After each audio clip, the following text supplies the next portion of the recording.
It's the end of 2023, and that means that the election for president in 2024 is right around the corner. But one question is looming ahead of this election. Will it be President Biden or former President Trump? Or will you vote at all? It's Stay the Water. I'm your host, Dr. Eric Lavelle. Join us just a moment as we discuss the voter fatigue for 2024 in this 2024 election preview. Welcome back. It's Stay the Water. I'm your host, Dr. Eric Lavelle. Look, we hope you enjoyed your Thanksgiving break, and hopefully you enjoyed time with family, food, and you got a lot of rest. And we look forward to the Christmas holidays that's coming up as well. Hopefully you had a great year and you're looking forward to an even better year in 2024. As we look forward in this first Sunday here in December, we want to look forward in 2024 to see exactly what's going to happen as it relates to the presidential election. But before we do so, I would like to thank you, the listener, as we always do, for being our greatest supporter. It's been almost a full year that we've broadcasted here from the campus of the Norfolk State University, from WNSB Hot 91, the soul of VA. And every Sunday, you tune in to us and you tune into the station.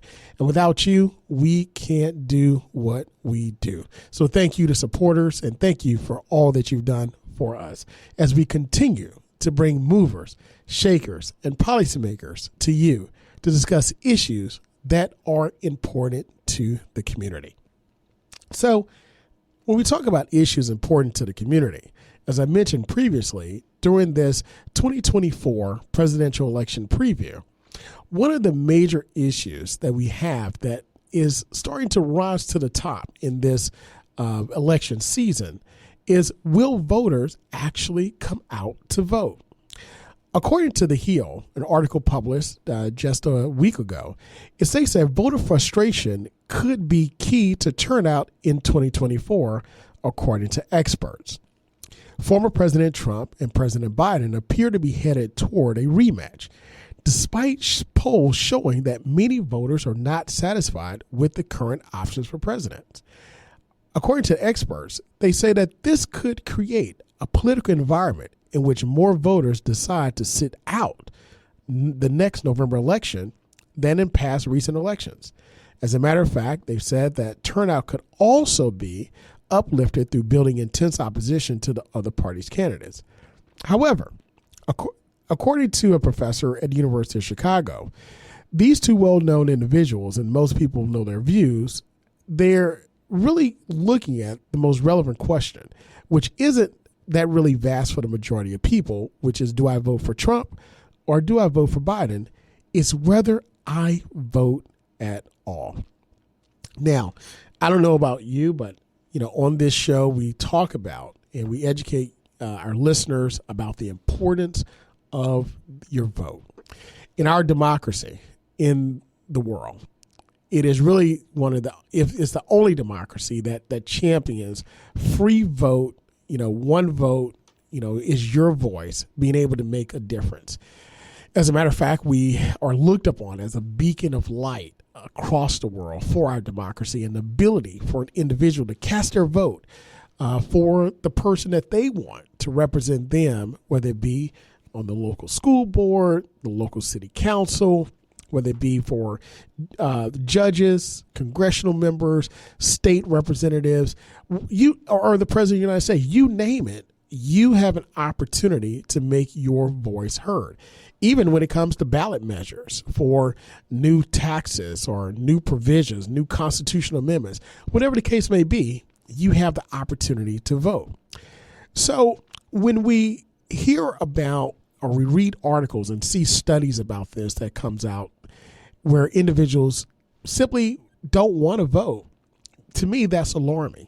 To me, it shows that maybe the parties or the individuals aren't doing enough to galvanize voters or to educate voters or to talk with the community and people to inform them how important this is.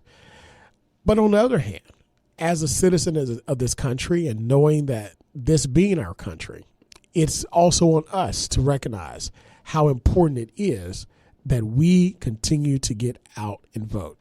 And listen, I'm not going to I'm not going to ignore the obvious when we talk about voter fatigue. You know, in the Commonwealth of Virginia, we have an important election every year.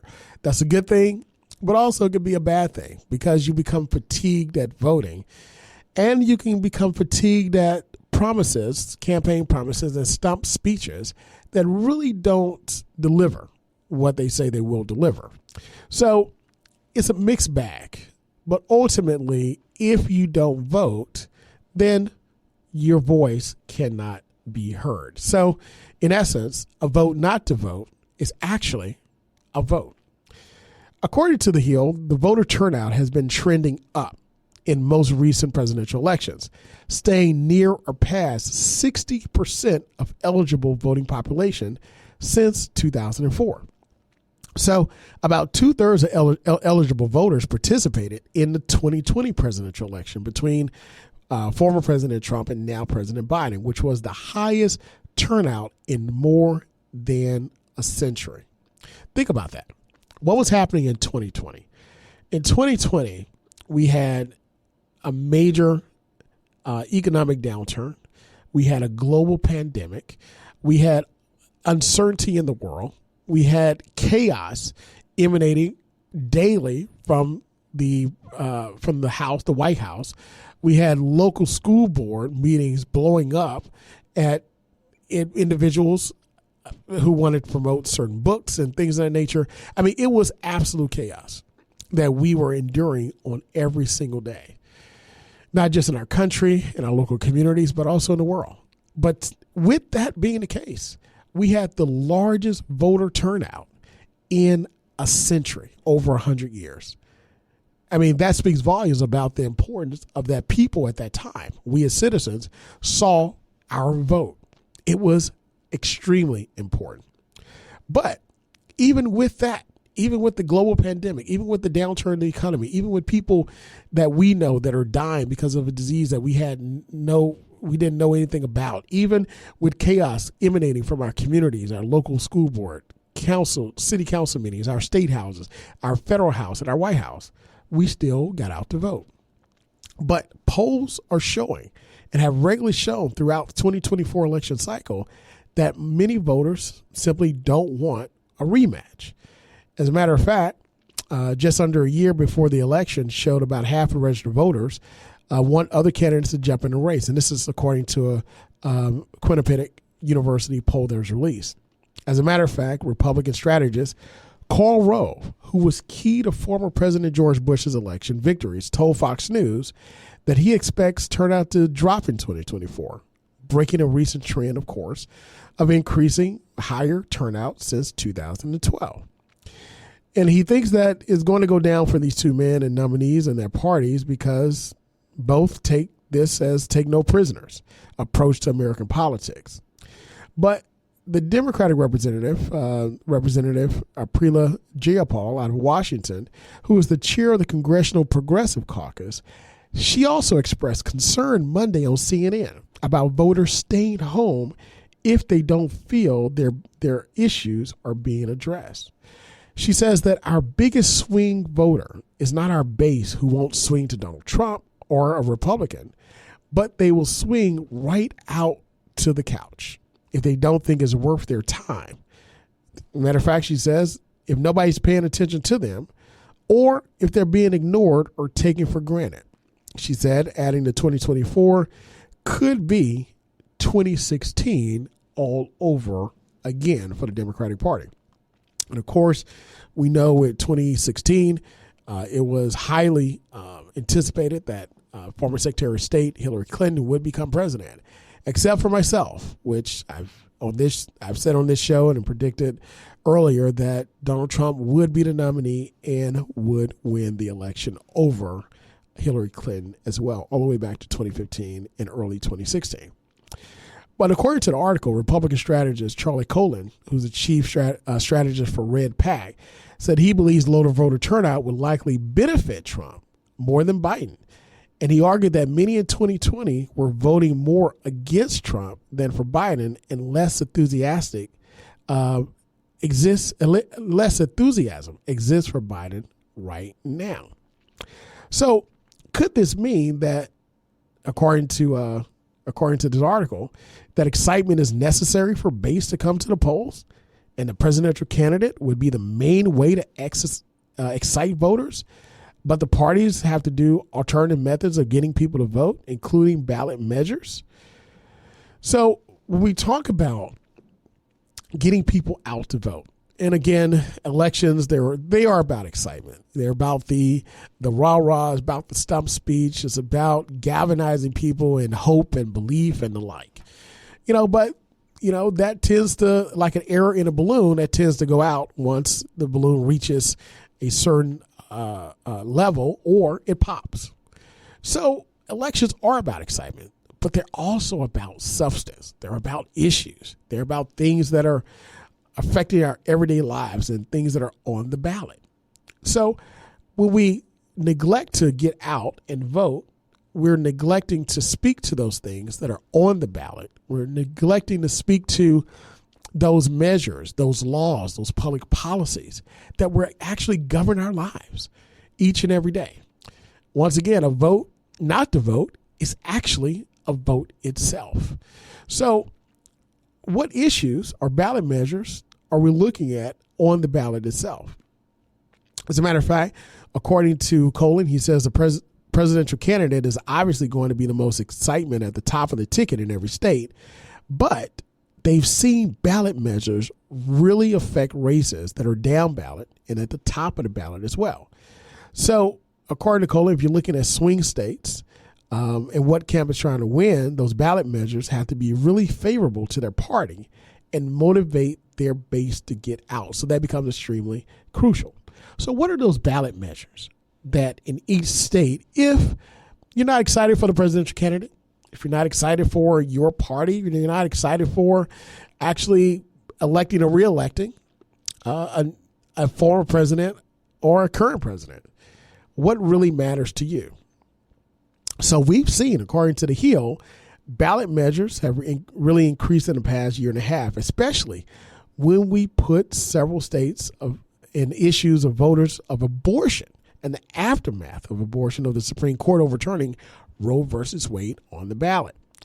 As a matter of fact, in 7 states, according to The Hill, where abortion-related measures have been on the ballot, since then, voters have favored the side protecting abortion rights in what has been as consistent victories for Democrats. And this has happened, and of course, we know the most recent election here in the Commonwealth of Virginia, with the Democrats taking both the House and maintaining the Senate, giving a major blow and defeat to the Republican Party and our governor, but also, according to The Hill, in Republican-leaning state of Ohio, where it was actually not candidates running on the issue of protecting abortion rights, but actually a measure to be adopted into the law of Ohio. So we see where these efforts, according to The Hill, are underway to get these abortion measures on the ballot in 2024 and in several states, including these swing states, important swing states in this election, such as Arizona and also Nevada itself. But according to The Hill, Democratic strategist Jared Leopold noted that every state has had abortion on the ballot since the court's decision and seen very high turnout, and that issue will be huge for a huge turnout motivator across the country as relates to Democrats. So when we ask ourselves about who's leading our country, the more important issue is what issues are we actually looking for on the ballot to affect our everyday lives. So this becomes a major fundamental issue when we start to look at the race itself and the eventual nominees of Trump versus Biden. After the primary is over, will these individuals, these two, be the ones that we actually turn out to vote for? Or will it be someone else? But with this being the case, it shows that voters are really engaged. They're really engaged in not just who they're voting for, but what they're voting for in these ballot measures. It's Save the Water. I'm your host, Dr. Eric LaVille, and you're joining us for our 2024 election preview for the President of the United States, with the eventual nominees of President Joe Biden and, more than likely, former President Donald Trump going head-to-head in a rematch. The question becomes, according to a Hill article, not will voters vote for President Joe Biden or vote for former President Trump, but rather will voters sit at home and not vote at all. Of course, we've been discussing this and looking at why voters would sit at home and why they're not satisfied primarily with the candidates that they have. Now, we know in news reporting, there's, of course, a lot of disdainment and distaste in the mouths of voters on the Republican Party side as relates to their former president. However, according to a recent poll, it showed that former President Donald Trump is leading by a landslide as it relates to his particular party nomination. As a matter of fact, it showed that he's leading at 61% of voters voting in primaries for him to actually be on the ballot. Behind him is of course, current Governor Santos out of Florida. And then behind him is Nikki Haley, former governor of South Carolina, with 10%. Santos has 17%. Santos is actually not Santos, but Santos. But with that being the case, we can see that even though there may be about 25-30% of voters on the Republican side that say, hey, we don't want Donald Trump, it looks as if over 60% of the party says, yes, he will be our nominee. So if all holds, former President Donald Trump will head for a rematch with current President Joe Biden. But will Joe Biden have an issue with the voter base, the most important and the most faithful voter base of the Democratic Party? And that's African Americans and young black voter support. According to The Hill, an article published in September, which continues to hold today when we look at the numbers, it says Biden grapples with concerns over young black voter support. As a matter of fact, the Biden administration was looking to ramp up their support of young black voters, as polls show. His approval rating with that demographic slipping ahead of 2024. As a matter of fact, at that time, according to a poll by the Highland Project, it found that 69% of millennial and Gen Z black women were dissatisfied with the direction that the country was going. Also, another poll by AEI's Center for on American Life found that only 21%, that's 21% of black voters between 18 and 49, want Biden to be the Democratic nominee. Now, I want us to peel back that number and the significance of that. Now, when you talk about individuals being dissatisfied, that's about 70%. 70% of black women who are what's called millennial. That's if you're, right when the internet came out, you're in that 45 range, 45, 50 range, or you're a Gen Zer. That's very significant. That shows that you have the tendency to be, not just because you're not satisfied, you may have a tendency not to vote at all. But then when you start to look at black voters as a whole, between 18 and 49, which is the millennial Gen Zer, it says that they don't want Donald Trump at all. That's only 21%. I'm sorry, 21% that want Joe Biden to be their nominee. That's 80% want someone else, and 70% are not of that, are dissatisfied of the women. That is alarming for any voter base. So what do you do with that? And why is that the case? So first, let's take a look at what the administration was doing or is doing to kind of help to move this number in a more positive direction. So the Biden campaign recognized this trend, according to The Hill, and Vice President Harris spent a month touring HBCUs on what's called their HBCU tour, Fight for Our Freedoms College Tour. Now, of course, other colleges were involved in that, and we know that she attended and was at one of the HBCUs here in Hampton Roads, Hampton University, as part of that tour. As a matter of fact, Harris stated that this generation is critical to the urgent issues that are at stake right now for our future. She mentioned young leaders throughout America who know what solutions look like and are organizing their communities to make that a reality.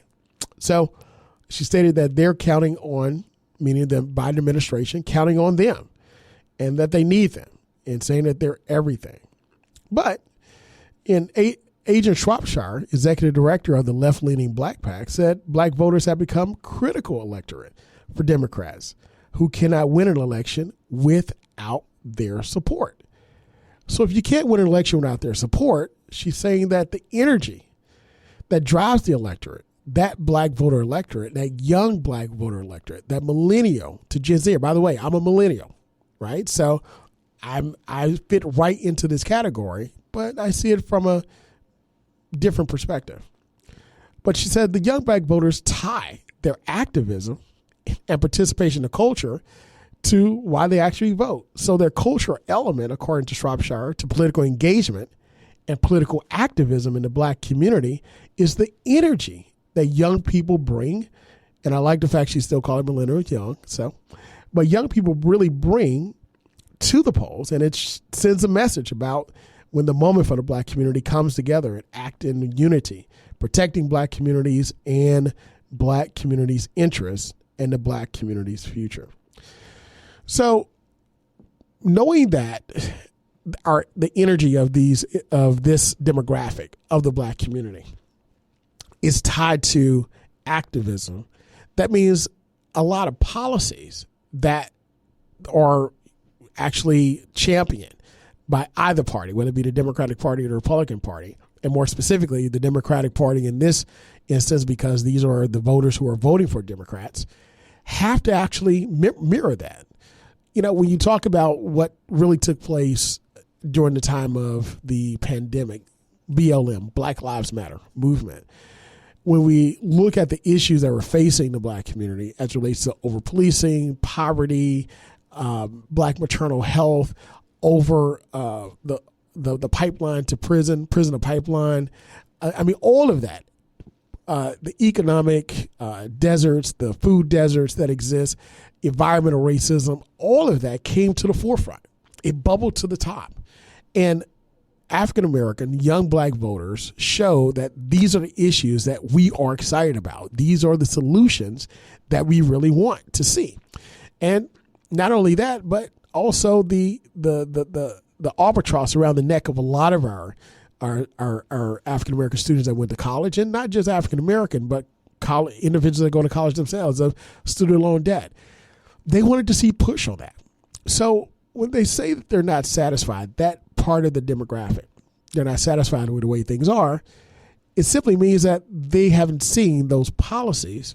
They haven't seen the policies really move forward on their activism on the issues that concern the Black community. So, but has the Biden administration actually moved on those issues? According to The Hill, some argue that the administration hasn't been successful at messaging when it comes to what they've accomplished for Black Americans. So it's not that they haven't moved, but rather the message that was out there. So according to The Hill, since taking office, President Biden invested $5.8 billion in HBCUs. He's addressed the Black maternal health crisis with Black Maternal Health Week, which is the blueprint for addressing the maternal health crisis. He's also forgiven some student loan debt, though not for as many borrowers as originally promised. So that's where we go back to that voter fatigue and voter promises. But for those who know these successes, according to The Hill, the efforts are working. And this comes from a junior at Morehouse who's quoted that says that one of the top issues going into 2024 is protection of voter rights.